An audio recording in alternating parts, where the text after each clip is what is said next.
ಪ್ರಧಾನಿ ಮೋದಿ ಅವರೇ ಪ್ರಧಾನಿ ಆಗ್ತಾರೆ, ಅದರಲ್ಲಿ ಯಾವುದೇ ಬದಲಾವಣೆ ಇಲ್ಲ ಅಂತ ದೆಹಲಿಗೆ ತೆರಳೋಕು ಮುನ್ನ ಎಚ್ ಡಿ ಕುಮಾರಸ್ವಾಮಿ ಮಾಜಿ ಸಿಎಂ ಮಾತನಾಡಿದ್ದಾರೆ. ಈ ಬಾರಿಯೂ ಕೇಂದ್ರದಲ್ಲಿ ಮೋದಿ ಸರ್ಕಾರ ರಚನೆ ಆಗುತ್ತೆ, ಮೋದಿ ಅವರೇ ಪ್ರಧಾನಿ ಆಗ್ತಾರೆ, ಇದರಲ್ಲಿ ಯಾವುದೇ ಬದಲಾವಣೆ ಆಗೋದಿಲ್ಲ, ಆ ರೀತಿಯ ಯಾವುದೇ ಬೇರೆ ರೀತಿಯ ಬೆಳವಣಿಗೆ ಆಗಲ್ಲ ಅಂತ ದೆಹಲಿಗೆ ತೆರಳೋಕು ಮುನ್ನ ಎಚ್ಡಿಕೆ ಪ್ರತಿಕ್ರಿಯೆಯನ್ನ ಕೊಟ್ಟಿದ್ದಾರೆ.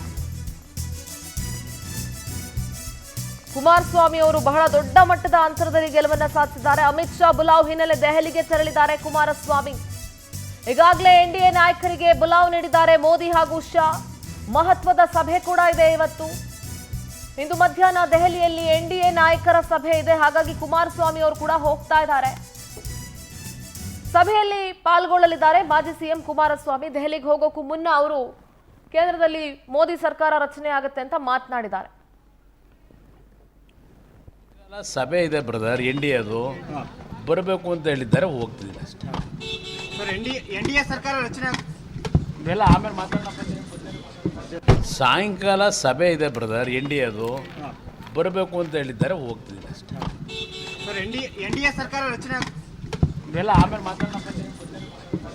ಸಾಯಂಕಾಲ ಸಭೆ ಇದೆ ಬ್ರದರ್, ಅದು ಬರಬೇಕು ಅಂತ ಹೇಳಿದ್ದಾರೆ, ಹೋಗ್ತಿದ್ದೀನಿ ಅಷ್ಟೇ. ಎನ್ಡಿಎ ಸರ್ಕಾರ ರಚನೆ ಇವೆಲ್ಲ ಆಮೇಲೆ ಮಾತಾಡೋಣ. ಸಾಯಂಕಾಲ ಸಭೆ ಇದೆ ಬ್ರದರ್, ಅದು ಬರಬೇಕು ಅಂತ ಹೇಳಿದ್ದಾರೆ, ಹೋಗ್ತಿದ್ದೀನಿ ಅಷ್ಟೇ.